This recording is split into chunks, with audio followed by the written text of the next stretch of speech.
suis directeur du quotidien national La Nation. J'ai aussi une autre casquette où je dirige aussi l'association des journalistes, ce qui m'a permis aussi de voyager beaucoup à travers le continent africain. Et j'ai eu l'honneur de voir un peu de plus près que les solutions aux problèmes africains, que ce soit dans tous les domaines, doivent venir de l'Afrique, comme l'a dit le président ce matin, comme l'a répété aussi le secrétaire général du gouvernement, que je salue au passage le travail formidable qu'il a fait avec son équipe, une équipe dynamique que j'ai eu l'honneur de rencontrer et travailler avec eux, des hommes et des femmes qui sont compétents dans leur milieu, mais aussi j'ai beaucoup apprécié l'esprit d'équipe qui anime ces jeunes cadres bien formés et qui sont très utiles pour le pays. Et je pense que le travail qui a été fait en 2-3 ans est vraiment formidable. Moi, je dis chapeau bas au secrétaire général du gouvernement. Je pense que lui et la ministre, ils vont passer dans la postérité pour l'homme et la femme de la mémoire djiboutienne. Ça, c'est vraiment quelque chose de formidable. En tant que journaliste, je sais que l'identité nationale,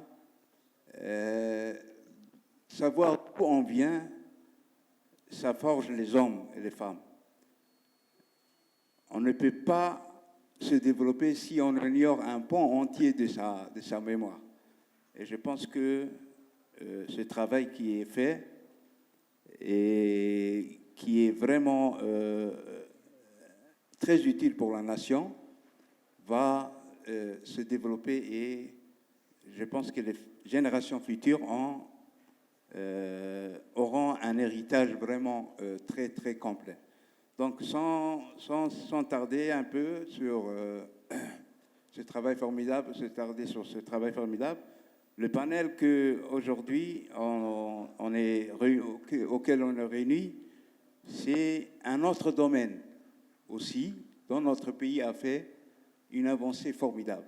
Sous l'impulsion du président de la République, le chef de l'État, les personnes handicapées, on disait à l'époque, mais on dit les personnes à besoins spéciaux.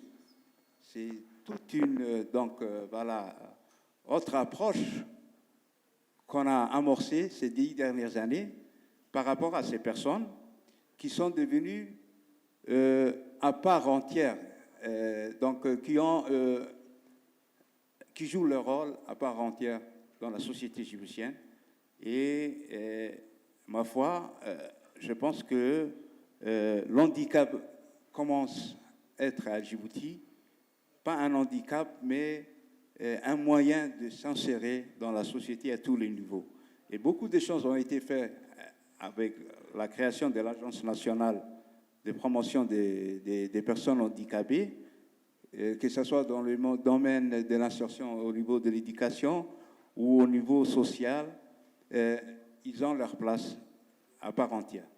Et j'ai l'honneur aussi d'accueillir aussi, comme vous l'avez donc à côté de moi, un certain nombre de personnes qui sont à l'avant-garde de ce développement des personnes handicapées, à besoins spéciaux plutôt. D'abord, dans le panel, on va accueillir Madame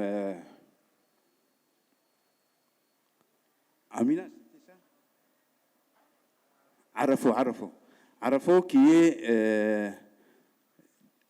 est en charge de la planification et des études au sein de l'ANPH, c'est ça, hein? Elle va nous faire une petite présentation, mais peut-être d'abord on va se présenter dans la globalité après, donc, on va passer aux différentes présentations et aux différentes interventions des panélistes. Donc, veuillez vous présenter, s'il vous plaît. Oui, je me représente pour une deuxième fois. C'est Chanaz Essakli, chef de la division de la diffusion du bulletin officiel à l'imprimerie officielle et conseiller juridique des administrations au secrétariat général du gouvernement. Merci. Salam alaikum, bonjour tout le monde.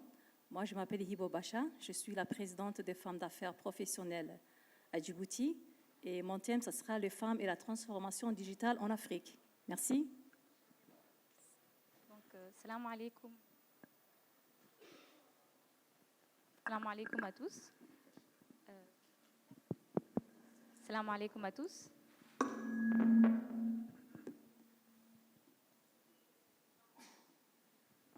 Salam alaikum à tous. Moi, c'est Arfa Mohamed Hassan, directrice des études statistiques et de planification à l'Agence nationale des personnes handicapées. Donc, je suis juriste de formation et pour mon intervention, je vais essayer de un peu rappeler le cadre, on va dire, conceptuel, le cadre également juridique et les avancées en matière du handicap à Djibouti. Bonjour à tous, je m'appelle Balkis Hassan, directrice administrative financière des affaires juridiques à l'Agence nationale des personnes handicapées, ingénieure en développement logiciel de formation. Donc, dans le cadre de cette intervention, je vais parler plus de l'accès à l'information juridique et surtout de l'accessibilité numérique pour les personnes handicapées à travers les sites web.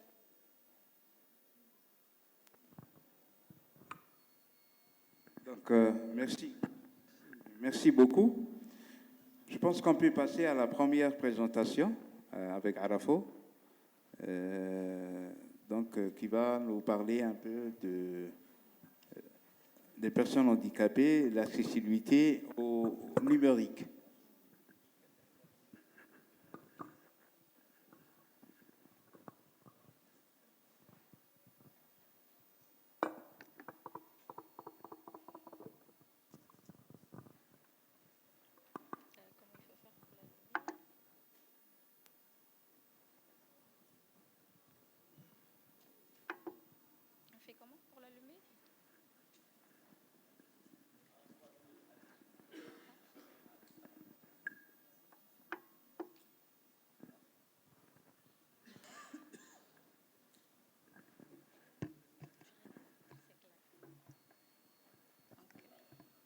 Bismillahirrahmanirrahim. Rabbi shrah li sadri wa yassir li amri wa hlul 'uqdatan min lisani wa yafqahu qawli. Vous m'entendez? Et maintenant? Peut-être je vais me rapprocher.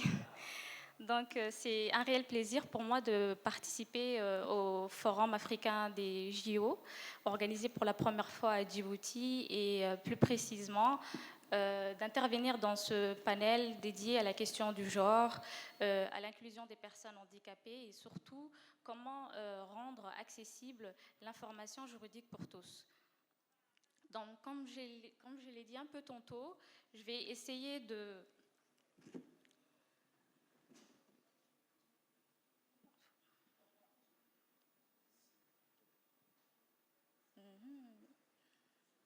Si on peut m'aider. Oui. Tiens. Donc, je vais essayer d'abord de rappeler rapidement le concept du handicap. Qu'est-ce qu'on entend par personne en situation de handicap, l'évolution de ce concept au fil de temps, et parce que comprendre la définition du handicap. Donc, comprendre la question du handicap, c'est vraiment très important parce que c'est la manière dont nous comprenons qui détermine, oriente la façon dont nous concevons nos politiques publiques, y compris nos mécanismes d'inclusion sociale, économique et numérique. Donc, et voir très rapidement aussi les types de barrières qui entravent la pleine participation des personnes handicapées dans la société, le cadre juridique et quelques réalisations notables.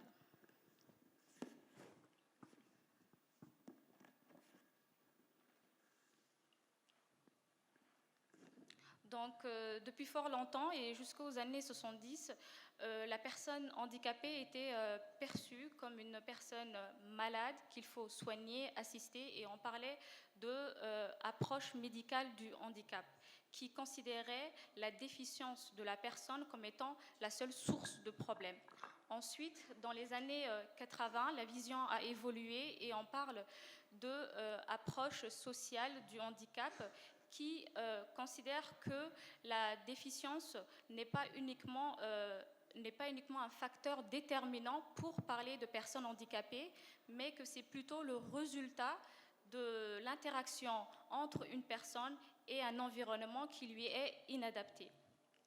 Et donc, cette approche a été consacrée en 2006 par la Convention internationale de droits des personnes handicapées qui considère la question du handicap comme étant une question de droits humains, de dignité et d'égalité. Et donc, autrement dit, une personne handicapée, ce n'est pas uniquement la seule incapacité, c'est-à-dire qu'elle soit physique, sensorielle, qui la déterminerait, mais plutôt l'environnement dans lequel elle se trouve qui la met en situation de handicap parce qu'il n'est pas adapté, accessible pour elle.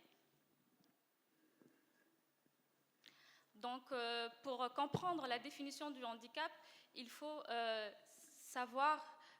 faut garder à l'esprit qu'il y a 3 facteurs interindépendants pour définir la question du handicap. D'abord, il y a les déficiences qui sont liées à l'individu, et donc ça peut être physique, intellectuel, cognitif, ça peut être le handicap auditif, visuel. Puis ensuite, les barrières liées à l'environnement dans lequel la personne se trouve. Donc, il peut s'agir de barrières institutionnelles quand nos lois, nos textes, nos politiques publiques ne sont pas suffisamment inclusives pour favoriser les droits des personnes handicapées, quand l'environnement physique, c'est-à-dire le transport en commun, que ce soit les bâtiments, les espaces ne sont pas accessibles, qu'il n'y a pas de rampe, et également aussi les attitudes négatives, ce qu'on appelle, ce sont souvent les préjugés, les stéréotypes, la façon de voir la personne handicapée, de l'infantiliser, de voir comme si elle ne pouvait pas par elle-même être acteur de son propre changement. Il y a également aussi, qui n'est pas présente dans ce slide, mais les facteurs liés à la communication et à l'information qui sont même, qui s'inscrivent dans la thématique d'aujourd'hui. Et quand l'information n'est pas disponible dans un format accessible pour les personnes handicapées, c'est une forme d'exclusion. Donc, j'avance très mal, j'arrive pas à manier. Donc, pour définir le handicap, c'est donc le résultat entre ces 3 croisements. Et donc, la déficience à elle seule ne peut pas aujourd'hui définir la personne handicapée. Et cette approche moderne qui aujourd'hui doit guider, doit orienter nos politiques publiques, nos mécanismes d'inclusion, et penser à un système où l'on inclut la personne handicapée dès le départ, où on pense à casser ces barrières dès le départ. Donc, je vais rapidement rappeler le cadre juridique à Djibouti. Et depuis la création de l'Agence nationale de personnes handicapées, qui est une institution rattachée à la présidence de la République, le cadre juridique en matière de promotion et protection des droits des personnes handicapées a connu une évolution très importante. Et sur les années qui ont suivi, des textes juridiques, que ce soit des lois, des décrets, sont apparus pour venir les uns après les autres renforcer les droits des personnes handicapées. Donc en 2018, il y a eu la loi relative à la promotion et protection des droits des personnes handicapées. Cette loi existait bien avant que l'agence fût créée. Et donc c'était le premier texte qui abordait de manière spécifique les droits des personnes handicapées à Djibouti. Ensuite, en 2020, il y a eu 2 textes très importants, à savoir le décret relatif à l'emploi des personnes en situation de handicap. Et donc, ce décret met en place un quota minimum d'embauche dans les secteurs privés et publics, et aussi oblige les entreprises à prendre des mesures d'aménagement de postes de travail pour les personnes en situation de handicap qu'ils vont recruter. En 2020 également, il y a eu le décret portant institutionnalisation de la carte mobilité inclusion. Donc c'est une carte biométrique qui permet à la fois d'identifier la personne handicapée, car elle comporte aussi les informations socio-démographiques de la personne, et aussi cette carte est corrélée à un certain nombre d'avantages sociaux, notamment l'accès gratuit aux soins de santé pour les personnes handicapées. Ensuite, en 2021, il y a eu la stratégie nationale du handicap, donc, qui est le cadre aujourd'hui de référence en matière d'inclusion des personnes handicapées dans tout le domaine. Et donc, c'est cette stratégie qui oriente nos actions pour les personnes handicapées et qui coordonne les actions multisectorielles, que ce soit avec les ministères sectoriels ou les partenaires techniques et financiers. Donc, en 2022, il y a eu un autre texte important. Donc, cette loi a, on va dire, abrogé la loi de 2018 sur la promotion et protection des droits des personnes à besoins spéciaux, parce que fin 2021, la République de Djibouti a passé son premier examen relatif à la Convention de droits des personnes handicapées. Et parmi les recommandations qui lui ont été formulées à la République de Djibouti, il y avait notamment de revoir un certain nombre de nos textes juridiques pour les harmoniser avec la Convention internationale de droits des personnes handicapées. Et c'est de là qu'est parti des travaux de réforme d'un certain nombre de textes, et dont le texte numéro 151 a vu le jour en fait pour abroger la loi qui existait auparavant et être en conformité et en harmonie avec les principes qui guident la Convention internationale de droits des personnes handicapées, pour veiller à ce que les personnes handicapées puissent jouir de l'ensemble de leurs droits fondamentaux sur la base de l'égalité avec les autres. Ensuite, il y a eu le décret qui opérationnalise la stratégie nationale du handicap, qui est un décret qui met en place, on va dire, le plan opérationnel de la stratégie nationale des personnes, la stratégie nationale du handicap. Et ce plan d'action budgétisé comporte une série d'actions pour, dans chaque domaine, veiller à ce que les personnes en situation de handicap soient incluses. Et ensuite, il y a eu en 2022 le décret portant création du comité national technique chargé du suivi de la stratégie nationale du handicap. Ce comité est très important parce qu'il a deux volets, un volet stratégique où le comité interministériel est présidé par le Premier ministre et où il y a une quinzaine de ministères sectoriels qui y siègent. Et donc ce comité se réunit au moins tous les 2 ans pour suivre les avancées et donner les grandes orientations dans le domaine du handicap. Et il a un volet plus technique qui réunit les directions techniques des ministères sectoriels. Et là, les réunions sont plus trimestrielles et ça permet d'avancer dans le suivi et l'exécution du plan opérationnel du handicap. Ensuite, en 2022, il y a eu la création du Fonds de soutien du handicap, qui est un instrument financier qui permet de renforcer les actions sociales en faveur des personnes handicapées. Et donc ce fonds aujourd'hui est financé à hauteur de 200 millions de nos francs Djibouti par l'État.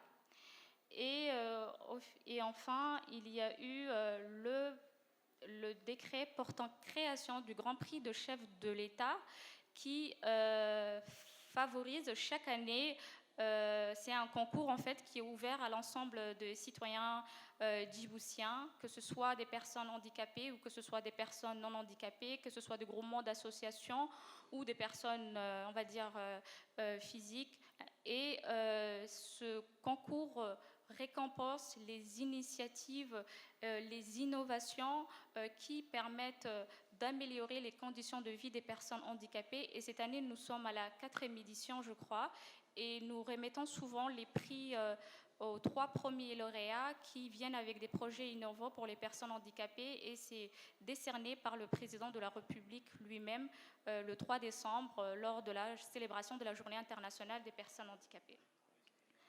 Et enfin, en 2023, c'est plus les décrets d'application de la loi numéro 168 qui met en place le fonds de soutien qui ont vu le jour, notamment le décret qui met en place le comité de gestion du fonds de soutien. Donc voilà à peu près, on va dire, de 2018 jusqu'à 2023, les textes qui ont structuré, on va dire, l'évolution juridique en matière de promotion et protection des droits des personnes handicapées. Ensuite, ici, on a essayé de lister, sans pour autant rentrer dans les détails, quelques réalisations notables dans ce domaine. Et donc, en 2019, il y a eu la première enquête nationale de prévalence du handicap qui nous a permis de déterminer le taux de prévalence nationale du handicap.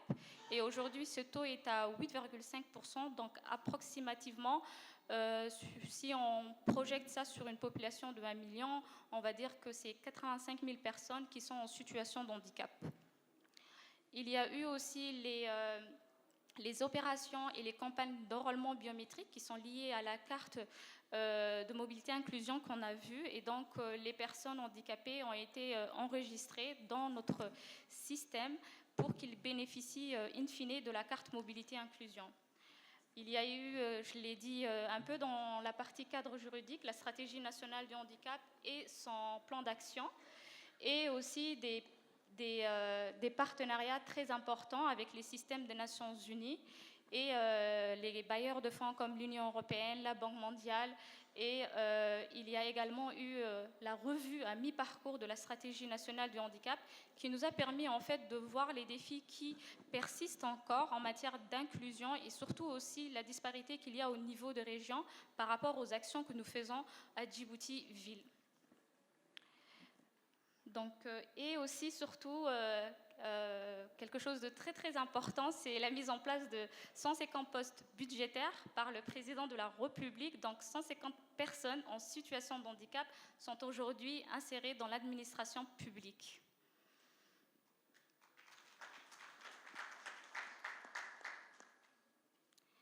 Alors, bon, j'ai fini. J'avais enlevé toutes ces parties-là pour aller plus vite.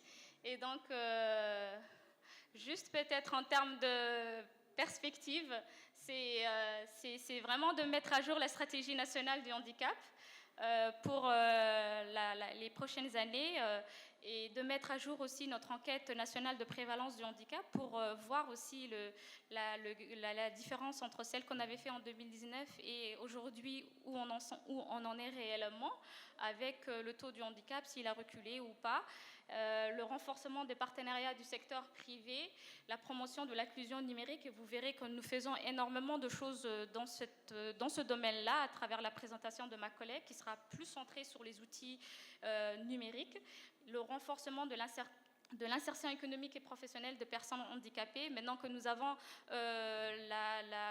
mis en place les 150 postes, c'est que nous allons vers le secteur privé pour qu'eux aussi, ils renforcent l'insertion professionnelle des personnes handicapées et le renforcement des plaidoyers pour la mobilisation des fonds et des partenaires et des partenariats. Donc, merci de votre attention. Et donc, ma phrase de clôture, ce serait « Ensemble, faisons de l'inclusion une réalité pour tous ».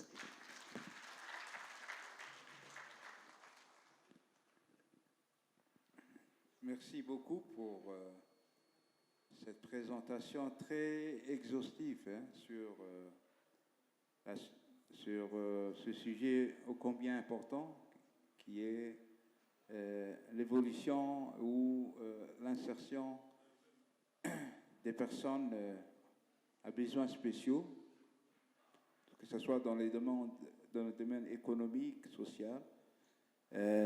Tout ça a été fait en moins de 10 ans, hein, si ma mémoire est bonne. Et je pense qu'aujourd'hui, à Djibouti, l'handicap n'est pas vécu comme comme un handicap. Hein. C'est un état d'esprit. On assiste à un changement d'état d'esprit.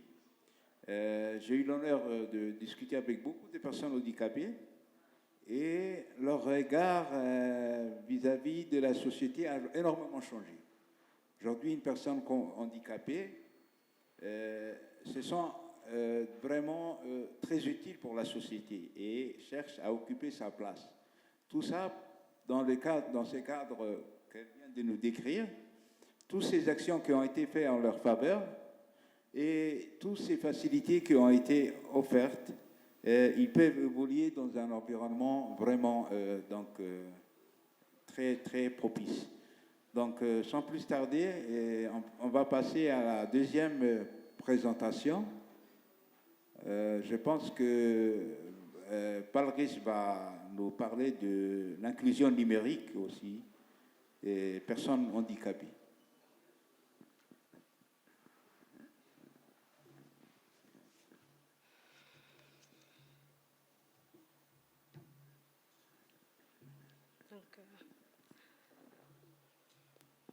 Bonjour à tous. J'ai le plaisir aujourd'hui de vous présenter l'accessibilité numérique ou surtout l'accès à l'information juridique et donc du journal officiel électronique qui a été mis en place par le secrétaire général du gouvernement et l'insertion d'un plugin EqualWeb qui a été intégré dans ces sites et les différentes fonctionnalités que cela comporte et l'esprit qu'on doit avoir de l'accessibilité numérique et des différents sites que chaque institution publique d'abord va créer et ensuite en moins intégrer un plugin d'accessibilité. Donc nous allons commencer. Ok.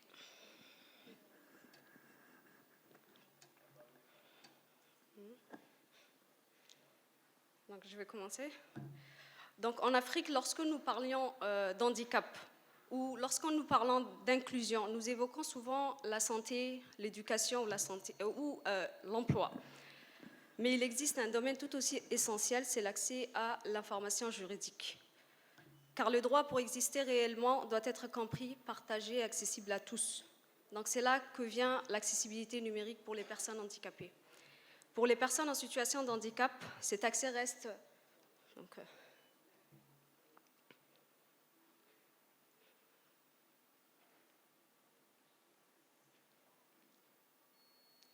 Donc, pour les personnes handicapées, pour les personnes en situation de handicap, cet accès reste encore trop souvent difficile. Les textes juridiques sont lents, complexes, rarement adaptés et les plateformes en ligne ne respectent pas toujours les exigences d'accessibilité. Pourtant, l'information juridique est la portée d'entrée vers la citoyenneté. C'est elle qui permet à chacun de connaître ses droits, de défendre sa dignité et de participer pleinement à la vie publique. Aujourd'hui, grâce à la transformation numérique, nous avons enfin le moyen de franchir ce cap. Rendre le droit accessible à tous, sans exclusion. Donc nous avons ici un exemple, l'une des plus belles concrétisations de cette vision inclusive est le journal officiel électronique de Djibouti, donc IJO. Ce portail institutionnel est bien plus qu'un simple site administratif, il est le visage numérique du droit à Djibouti. Donc, grâce à l'intégration du plugin EqualWeb qui est reconnu mondialement, ses capacités d'accessibilité, le IJO permet aujourd'hui à tous les citoyens, y compris ceux vivant avec un handicap, d'accéder aux lois et décrets publiés.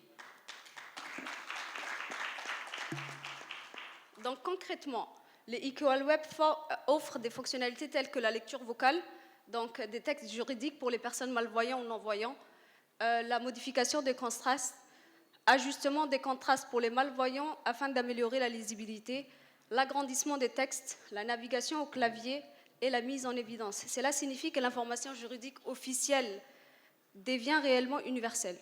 Le IJO illustre comment une institution publique peut devenir un modèle d'accessibilité numérique en conciliant modernité technique et respect de droits humains. Donc, juste pour rester sur ce point, cela doit être un exemple pour tous les pays africains qui sont peut-être présents et aussi les institutions publiques et privées également, d'intégrer au moins un plugin si la conception initiale de la création d'un site n'a pas été prévue. Et les outils d'accessibilité. Donc, l'exemple du IJO s'inscrit dans une démarche plus large, celle de la conformité aux normes internationales d'accessibilité, notamment le WCAG, élaboré par le W3C. Donc, ces normes qui reposent sur 4 grands principes, connus sous l'acronyme POUR. Donc, c'est en anglais normalement. Donc, le P veut dire perceptible, c'est l'information qui doit pouvoir être vue, entendue ou lue par tous. Utilisable, l'interface doit être navigable par clavier, souris ou commande vocale. Elle doit être compréhensible, C'est-à-dire qu'elle doit être claire, simple et prévisible. Et robuste, le site doit fonctionner avec tous les outils d'assistance. Donc ces standards visent un objectif clair, ne laisser personne de côté dans le monde numérique. Djibouti, en intégrant EqualWeb et en adaptant ses portails publics à ces critères, s'aligne ainsi sur les meilleures pratiques internationales. Et au-delà de la technique, il s'agit bien d'une question de droits fondamentaux. Garantir que chaque citoyen, quelles que soient ses capacités, puisse accéder à la même information juridique au même moment et à la même qualité. Donc, en complément des normes WCAG qu'on vient de voir, l'accessibilité numérique, elle s'appuie ainsi sur des technologies concrètes d'assistance destinées à faciliter l'autonomie des personnes handicapées. Donc, parmi elles, nous avons Joyce et NVIDIA, qui sont deux logiciels de lecture d'écran qui sont disponibles et qui permettent aux personnes non-voyantes de naviguer sur les sites web, lire les textes juridiques et rédiger des documents. Et au niveau de la NPH, nous avons installé ces logiciels aux enfants du centre EABS, donc au centre des enfants, l'école des enfants à besoins spéciaux. Et les plages braille électroniques traduisant instantanément les textes numériques en braille pour les enfants et adultes malvoyants. Ainsi, les claviers adaptés, les synthèses vocales et les interfaces de reconnaissance. Donc, pour ce qui est des claviers adaptés, nous avons également donné aux enfants du centre, l'école des enfants à besoins spéciaux. Et ici, j'ai un document comme exemple. Donc, ici, normalement, c'est écrit et derrière, c'est un braille. Donc, l'objectif, c'est que demain, que ces enfants, qui soient archivistes ou juristes ou autres, que même les journaux qui seront publiés puissent être en braille. Donc ça, c'est peut-être une vision, mais c'est quelque chose qui est peut-être réalisable. Ces outils complémentaires traduisent la vision d'un numérique inclusif et universel où chacun peut accéder à l'information et participer pleinement à la société. Donc, au service de l'inclusion, donc au niveau de la NPH, au-delà de l'accessibilité que nous venons de parler, la NPH a développé un ensemble d'outils numériques destinés à renforcer la participation et l'autonomisation des personnes handicapées.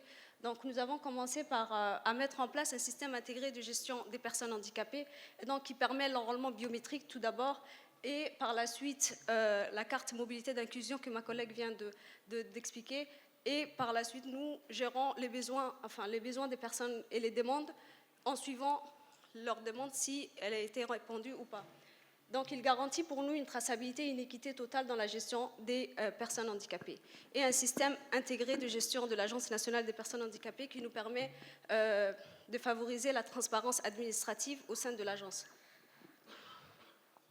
Donc, les projets qui sont en perspective, et certains ont déjà commencé, comme les dictionnaires numériques, c'est-à-dire la digitalisation des dictionnaires de langue de signes djiboutiens, qui a été initiée par l'Agence nationale des personnes handicapées. Donc, nous avons 3 langues, donc l'afar, le somali et l'arabe, et nous avons unifié cela pour avoir une langue de signes pour les Djiboutiens.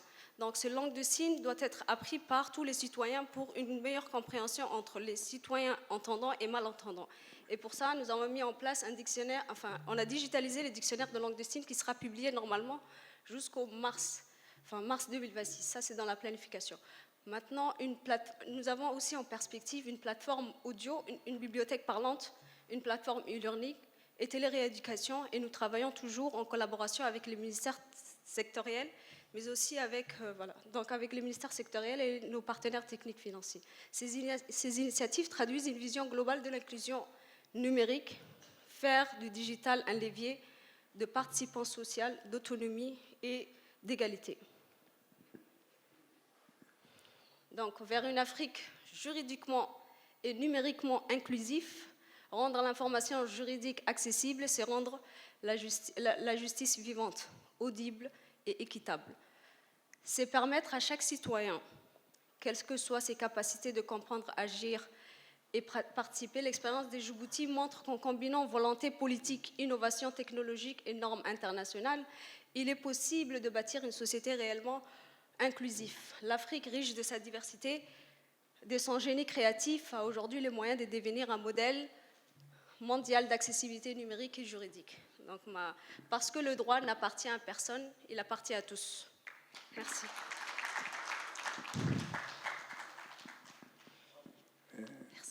Très bonne présentation, merci beaucoup. L'inclusion numérique à Djibouti, voilà, les nouvelles technologies sont au service des personnes à besoins spéciaux, comme on vient de le voir.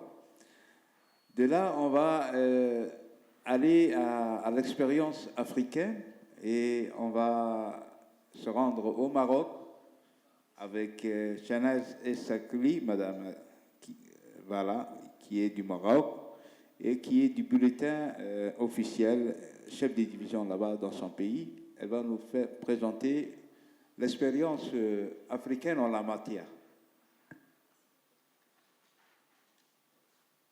L'expérience marocaine plutôt, africaine aussi.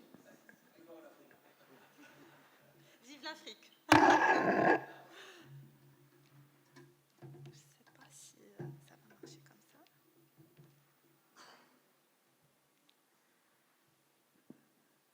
Donc, rebonjour mesdames et messieurs. Je voudrais d'abord réitérer mes vifs remerciements à Monsieur le secrétaire général du gouvernement et à travers lui au gouvernement de la République de Djibouti pour l'organisation exemplaire et l'accueil chaleureux dans ce premier forum qui marque un tournant remarquable de notre réflexion collective sur la contribution des secrétaires généraux du gouvernement pour une coopération africaine durable dans le domaine de la publication officielle du droit. Avant d'entrer dans le vif de ma présentation, j'aimerais tout d'abord vous donner un petit clin d'œil sur les fondements de la diffusion juridique ou la diffusion du droit pour pouvoir comprendre les perspectives de son évolution et surtout les besoins en inclusion. Parce que, comme l'a signalé tout à l'heure ma collègue, au Royaume du Maroc, qui est un pays millénaire, la question de la diffusion et de la publication officielle n'est pas récente, mais il a été toujours lié à la question et l'existence d'un discours officiel qui est en conséquent, qui retient la question de l'état de droit.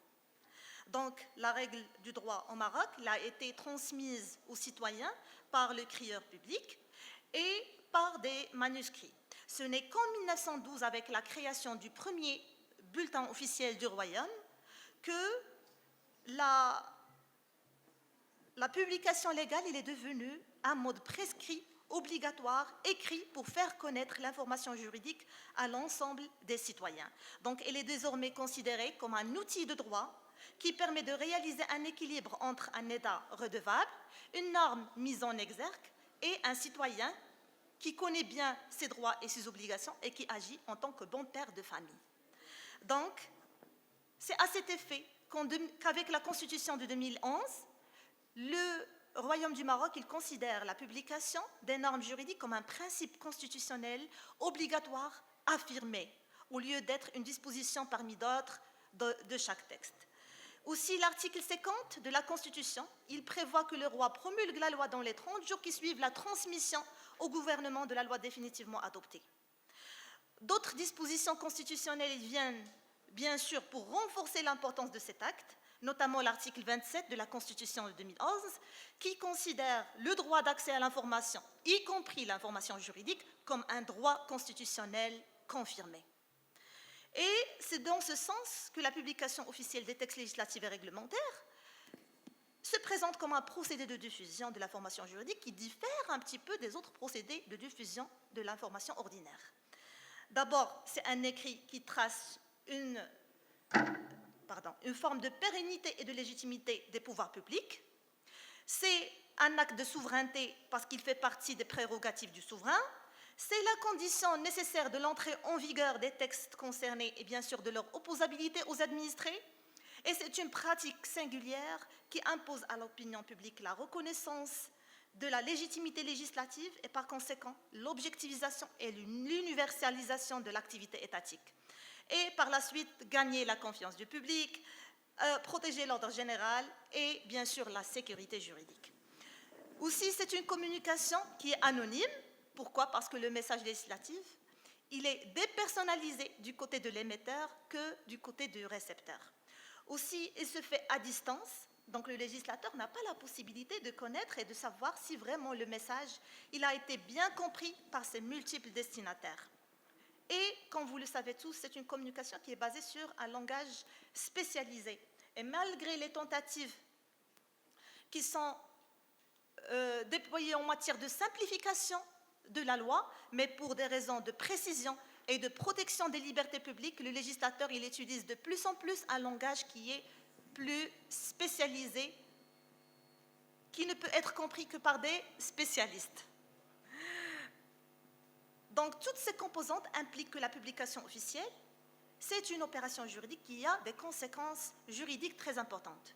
C'est une exigence de base de la bonne gouvernance pour garantir le principe de l'accessibilité et l'intelligibilité, qui est un principe universel fondé sur la Déclaration des droits de l'homme. Et c'est une condition de la démocratie parce que l'article 6 de la Constitution, il dit que la loi, c'est l'expression suprême de la volonté de la nation. Donc, le contrôle du peuple, de ses représentants, il suppose que ce peuple connaisse bien les normes qui sont adoptées par ceux-ci. Donc, toutes ces caractéristiques, ils révèlent un peu le caractère rigide de la publication officielle.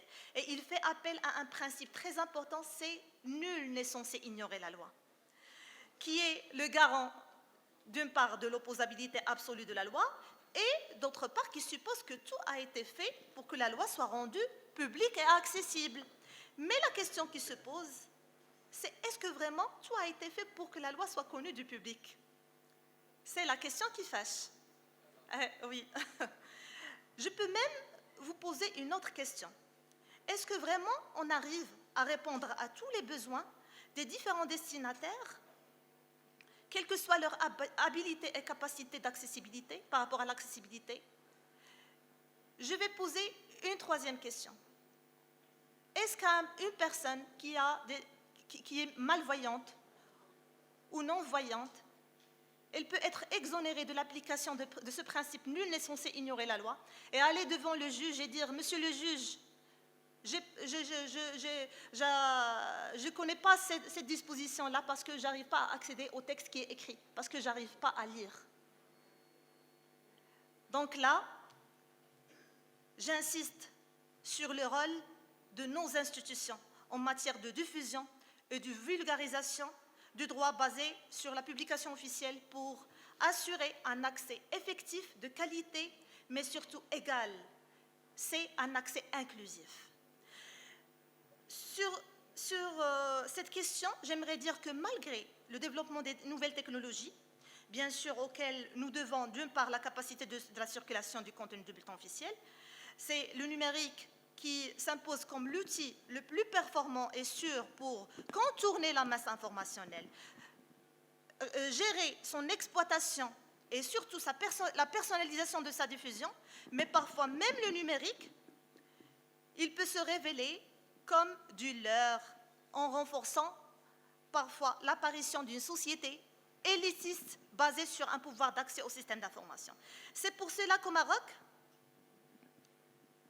on préfère parler de numérique inclusif, l'inclusion numérique, qui vise à accélérer la transformation numérique des services de diffusion pour mieux servir les citoyens, quelle que soit leur situation humaine, physiologique, géographique ou même leur catégorie sociale. On parle pas seulement des personnes en situation de handicap, on parle de toutes les personnes vulnérables, qu'ils soient femmes, qu'ils soient personnes qui n'utilisent pas très bien les nouvelles technologies, ou même les personnes qui vivent dans les zones un peu reculées. Donc, on parle des services faciles à utiliser par toute la population et adaptés à leurs besoins. Au Maroc, un ensemble de recommandations ont été formulées par la stratégie Maroc Digital 2030 pour assurer l'inclusion numérique. Il faut d'abord intégrer les principes d'inclusion numérique dans la conception des services, mettre en place des relais numériques qui s'appuient sur des réseaux existants avec une large couverture géographique pour une implémentation à grande échelle, effectuer des campagnes de sensibilisation afin d'informer les citoyens et les encourager à l'utilisation des services en ligne, inclure l'enseignement du numérique dès l'école primaire, encourager l'inclusion numérique des femmes, améliorer la couverture réseau, notamment dans les zones non desservies. Pour le secrétariat général du gouvernement, il a engagé plusieurs actions réelles dans ce cadre, ce à travers la direction de l'imprimé officiel. D'abord, puisque l'imprimé officiel est chargé de la publication ou de l'édition d'un ensemble de publications, qui soit dans le cadre de la série documentation juridique marocaine qui contient l'ensemble des textes législatifs et réglementaires publiés dans le bulletin officiel, qui soit la série de la justice constitutionnelle qui contient l'ensemble des décisions de la Cour constitutionnelle, ou la série de veille juridique qui contient des articles scientifiques sur des différentes thématiques en matière de droit. Il y a aussi la publication des recueils, des codes. Donc, le Maroc, il a développé une application permettant de consulter toutes ces publications dotées d'un moteur de recherche intégré en fonction de reconnaissance vocale, facilitant l'accès au contenu pour ces personnes-là. Aussi, aujourd'hui, on est en train de préparer la reconnaissance vocale pour les bulletins officiels. On l'a intégré dans le projet de numérisation de mise en ligne du contenu du bulletin officiel, avec un assistant de traduction en différentes langues. Aussi, on assure la traduction en braille d'un ensemble de textes. On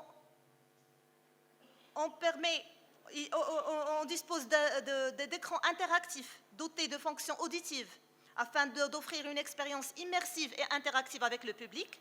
Aussi, la traduction instantanée en langue de signes. Et à la fin, j'aimerais bien dire que notre institution insiste à participer à des événements nationaux et internationaux, notamment le Salon international du livre, de l'édition et du livre, et ce, annuellement, pour permettre un contact direct avec le public. C'est là où on fait l'exposition de toutes nos publications, on répond aux questions et aux réclamations, on s'approche du citoyen. Et c'est là la question la plus... c'est s'approcher, c'est l'administration qui doit s'approcher du citoyen. Et dans ces événements-là, on utilise toutes ces applications et ces services qu'on a développés pour ces personnes-là. Et bien sûr, en marge, on prépare des ateliers scientifiques portant sur des sujets de droit de différentes matières. Et si vous permettez, je peux vous présenter une vidéo qui va démontrer. Par l'occasion, j'aimerais bien dire que le Maroc, que le secrétaire général du gouvernement, la direction de l'imprimerie officielle, elle a gagné le prix de l'exposition la plus inclusive et accessible pour les personnes en situation d'handicap de la part du ministère de la Solidarité et le ministère de la Transition numérique en année 2025. Donc, si vous permettez la vidéo.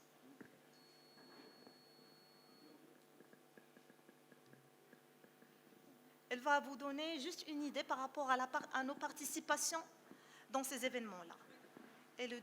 Oui. Oui.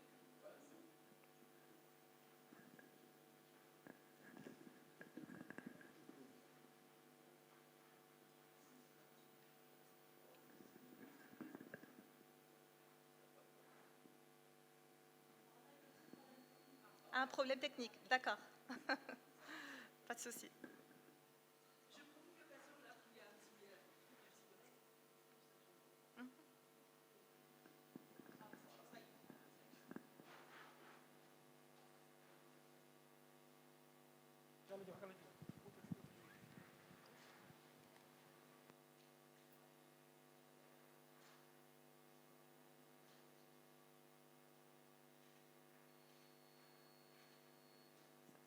Elle est là.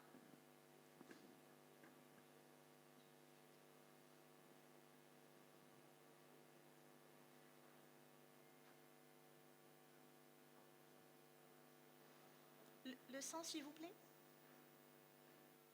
Le son, s'il vous plaît.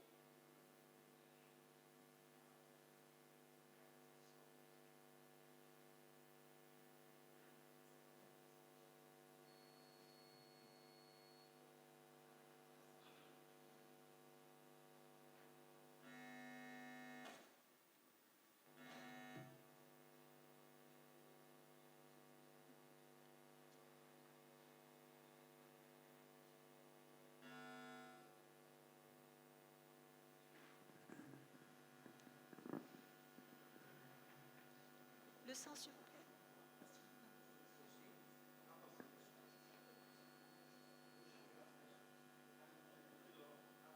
En bas, en bas.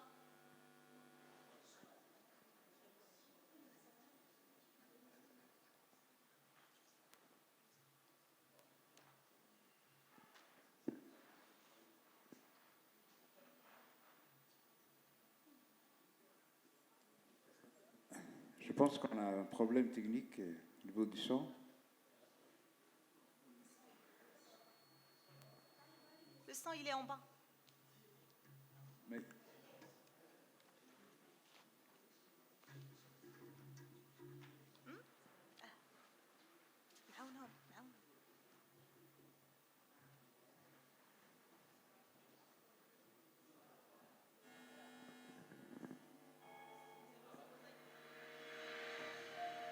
c'est bon.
Merci beaucoup, Madame Essekli. Elle nous a fait voyager jusqu'au Maroc pour partager avec nous l'expérience marocaine dans le domaine de l'inclusion numérique des personnes à besoins spéciaux. Je pense que c'est une expérience de terrain, comme elle a bien dit, c'est du concret. Et je voulais ici souligner un peu, en sortant un peu de ce cadre aussi, que le Maroc est toujours à l'avant-garde de tout ce qui est développement en Afrique. J'ai eu l'occasion d'aller plusieurs fois dans ce beau pays. Et comme on l'avait souligné ce matin, le Maroc a fait sienne de la question africaine depuis quelques années. Et c'est à l'image aussi du roi du Maroc qui attache une importance très capitale au développement africain. Donc, sans s'y tarder, on va accueillir une autre grande dame, Madame Hibo Pacha, qui est donc présidente de Business and the Professional Women. C'est une ONG internationale qui est donc qui a été créée donc il y a longtemps. Elle regroupe les femmes d'affaires de par le monde. Il y a un réseau international influent des femmes d'affaires et professionnelles de plus de 150 pays sur les 5 continents, dotés du statut consultatif au sein de l'ECOSOC et aux Nations Unies aussi. Elle a été fondée en 1930, donc bientôt centenaire, hein. Donc, elle va nous présenter son ONG internationale et dont elle est la présidente à l'antenne djiboutienne. Elle a été identifiée dans une conférence internationale et c'est dans ce sens-là qu'elle a été sollicitée de présider les femmes d'affaires djiboutiennes au niveau, représentées au niveau international aussi.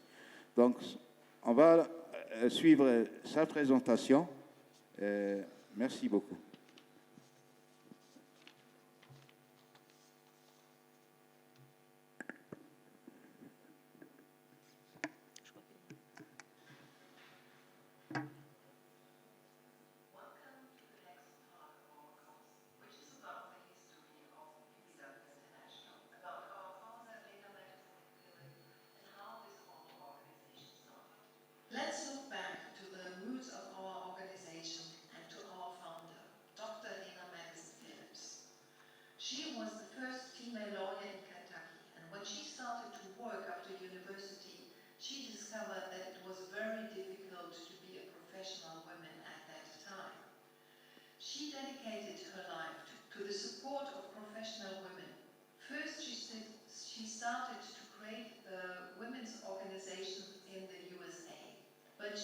discovered that this was a problem all over the world. And so she started two football tours to Europe to find like-minded women to found an international organization for professional women. And in 1930, it was the time that she founded BPW International Geneva. And this is how it looked like, 1930 in Geneva. 163 participants had traveled from all around the world to be present in this founding meeting. They came from Austria, Canada, China, Finland, France, Germany, Hungary, Italy, United Kingdom, USA, Switzerland, and from other countries too.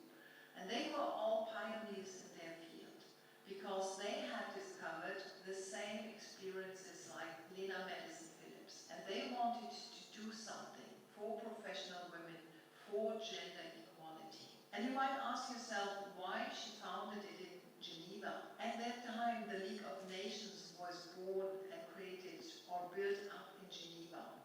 And she wanted to be close to the governments or the representatives of the other countries, to lobby them and to advocate for gender equality. She already asked in 1930 for equal pay for equal work because it did not exist. Nowadays, we have achieved many things.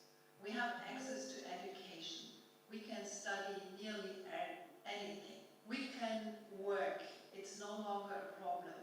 But we have not achieved equal pay for equal work. And this is why our international initiative, Equal Pay Day, is so important. Those countries who started with it already achieved improvements for the better. And we are looking forward to achieve this goal that our founder, Lena Madison-Phillips, had asked for already in 1930, equal pay for equal work. This is where our roots are.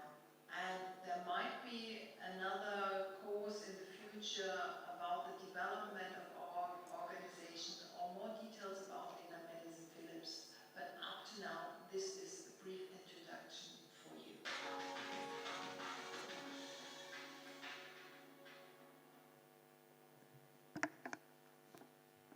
Assalamu alaikum wa rahmatullahi wa barakatuh. Bonjour, mes sœurs et mes frères. Ladies and gentlemen, good afternoon. Aujourd'hui, je suis fière d'être parmi vous, présidente à la plus grande organisation internationale des femmes d'affaires et professionnelles à Djibouti. BBW est un réseau international influent des femmes d'affaires et professionnelles de plus de 150 pays sur 5 continents dont je suis la présidente de Djibouti. Fondée en 1930 aux États-Unis par une femme d'affaires américaine pour des femmes d'affaires internationales, que je fais partie d'eux. C'est la dernière session du forum, c'est toute une longue journée. Et tout le monde est fatigué dans les corps, mais nos cœurs sont remplis d'énergie digitale.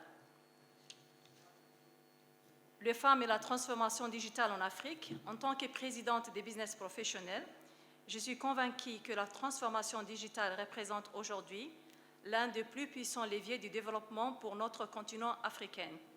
Je crois profondément que la transformation digitale, c'est une révolution d'opportunités pour les femmes africaines.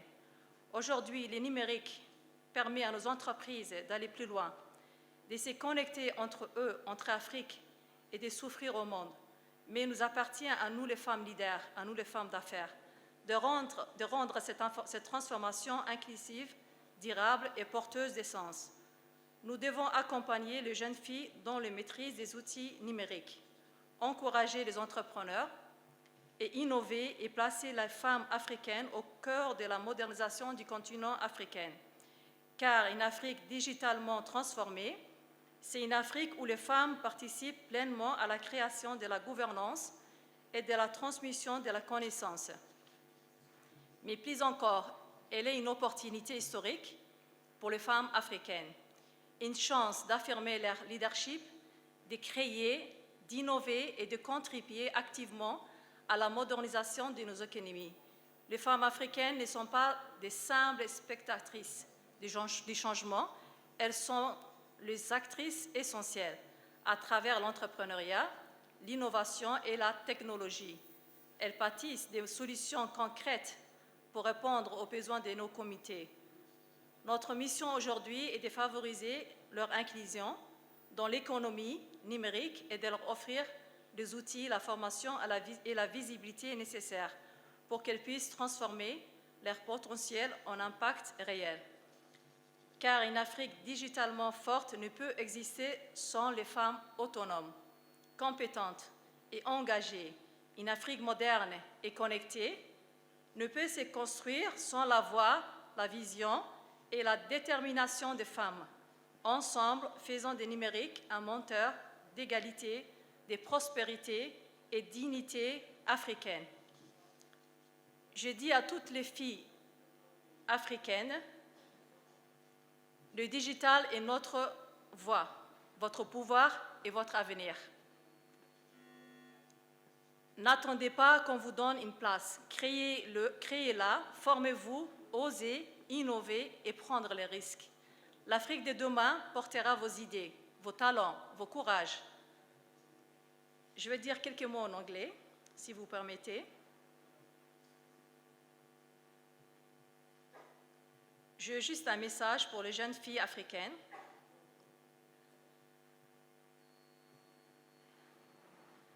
Excellence, distinguished guests, brothers and sisters from Africa, we gather not just a delegate of nation, but as a heirs to a great dream, the dream of an African free, united, digitalized.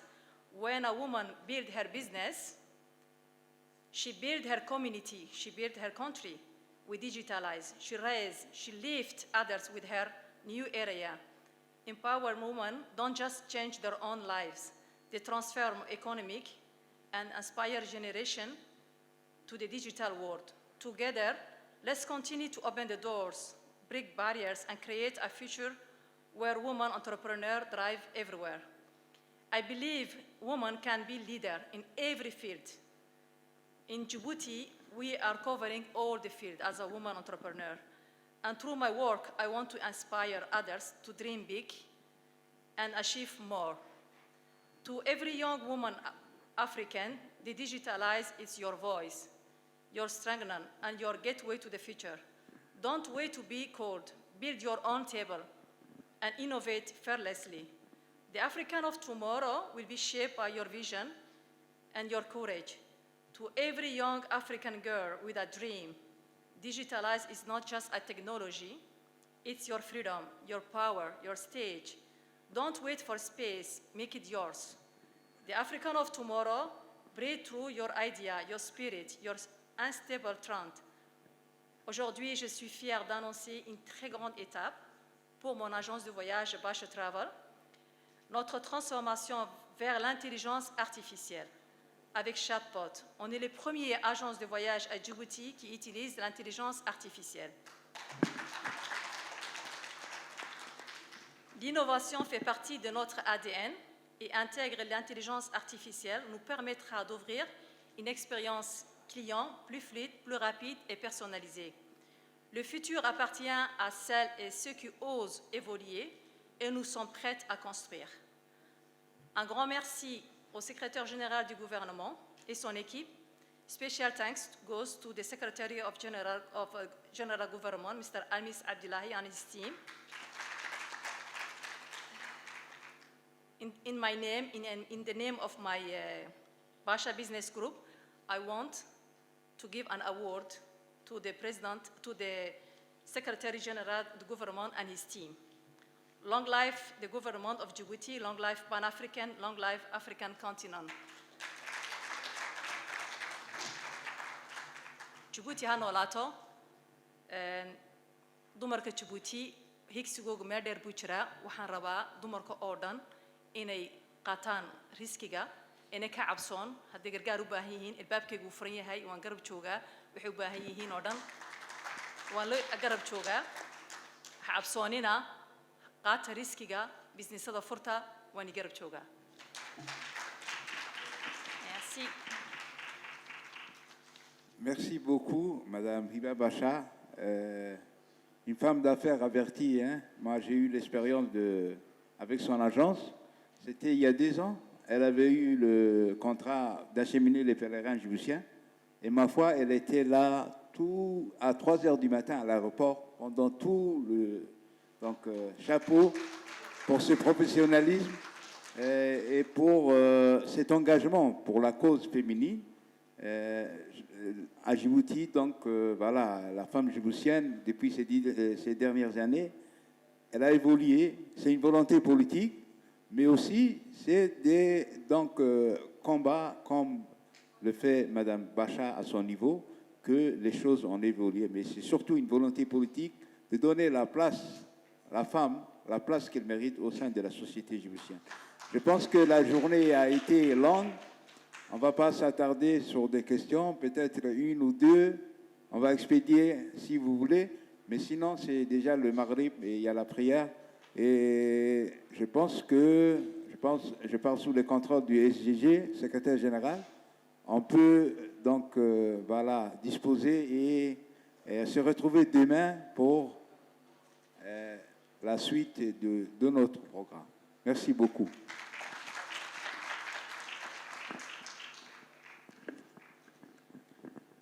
Ça revenait normalement à Raïsso, mais je vais le faire. Merci beaucoup, Monsieur Kennedy, pour avoir modéré ce panel qui était très enrichissant. Et on remercie également, mesdames les panélistes, qui nous ont laissé un mot de clôture avec cette inspiration-là. Et pour rappel, puisque nous avons certains membres des délégations invitées qui vont partir en voyage le jeudi, le secrétariat du gouvernement a décidé de faire avancer le gala, qui se tiendra donc demain à 19h45 au Aïla. Alors rendez-vous demain, c'était la clôture pour le jour 1. On vous remercie et on attend aussi cette énergie-là pour demain matin, Inch'Allah. Merci.